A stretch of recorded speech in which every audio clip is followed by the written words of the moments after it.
Goeiemôre.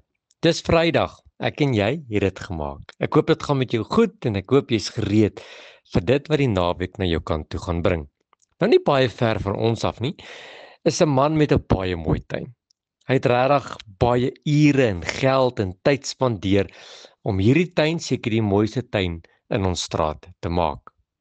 Maar wanneer hierdie man na 'n lang dag by die werk by die huis kom, dan gaan trek hy sy werksklere uit en hy gaan trek sy tuinklere aan. En hoor mooi, dan trek hy 2 tuinhandskoene aan. Hierdie handskoene gebruik hierdie man om in die tuin te grou en te grawe en te snoei en te plant en alles wat hy doen hy met hierdie handskoene. Maar hoor gou wat ek vanmôre vir jou wil sê. Wanneer hy klaar gewerk het, dan trek hy hierdie handskoene uit en hy sit dit op die kas en hy gaan aan. Hierdie handskoene lê lewensloos, dood op die kas. Hulle beteken niks nie. Maar wanneer die man môre aand weer by die huis kom, dan druk hy sy hand binne in hierdie handskoen en hierdie handskoen kry lewe. Hierdie handskoen kry vorm en dan kan hierdie handskoen mooi dinge doen. Mooi tuin maak en gereed maak en gate grou omdat daar iets binne in hom is wat hom vorm gee. En as hy klaar gewerk het, dan trek hy maar weer die handskoene uit en hy sit die handskoene op die kas tot môre toe. En hierdie handskoene het nogal 'n manier om oud te word en om vuil te word en te verslyt en ja, dan so nou en dan moet hy die handskoene weggooi en nuwe kry. Maar die handskoene het geen waarde sonder dit wat in die handskoen geplaas word nie. Die hand, die vleis en die bloed. En maak nie saak hoe mooi die tuin is nie en hoe hard die man gewerk het nie. Die handskoene het eintlik niks daarmee te doen nie. Dis dit wat binne in die handskoen kom. Ja, die handskoen beskerm dalk die man van dorings en van snyplekke en van bytplekke en van vuil word, maar sonder die hand is die handskoen nutteloos. Wat wil ek vanmôre vir jou sê?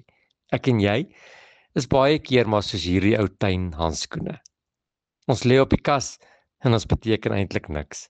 Maar wanneer God binne in ons inkom, dan kry ons waarde. As God binne in ons kom woon, dan kry ons, verskoon my Engels, dan kry ons shape. En dan kry ons betekenis. En dan kan ons baie dinge doen. Dan kan ons vir die Here werk. Kan ons vir die Here dinge doen. Kan ons sorg dat ander mense nie seer kry nie. Kan ons sorg dat ander mense bewaar word en nie vuil word nie. Hoor mooi. Ek en jy is niks werd sonder die Here Jesus Christus wat binne in ons woon nie. Hy gee ons vorm. Hy gee ons waarde. Hy gee ons identiteit en sonder die Here is ons nutteloos. Dis die begin van die naweek. Dis Vrydag en jy lê dalk vandag so 'n bietjie op die kas. Ja. Ek wil vir jou 'n dag vra, wil jy nie vanmôre voor die dag begin kom bid en vra Here, hier is ek. Kom woon binne in my. Kom vul my vanmôre sodat ek kan waarde kry, sodat ek bruikbaar sal wees, sodat U iets met my kan doen vir ander mense. Here, wanneer U binne my woon, dan kry ek waarde. Wanneer U binne my woon, kry my lewe betekenis en kan ek soveel dinge vir ander mense doen. Here, ek wil nie vandag net 'n dooie handskoen wees wat op die kas lê nie. Ek wil vol van Jesus Christus wees. Here, hier is ek. Gebruik my, kom vul my, sodat ek vir ander mense vandag iets kan beteken. Here, dis die begin van die naweek. Ek bid U goedheid, U seën, U genade oor ons, U vrede oor ons, tot ons mekaar weer ontmoet. Amen.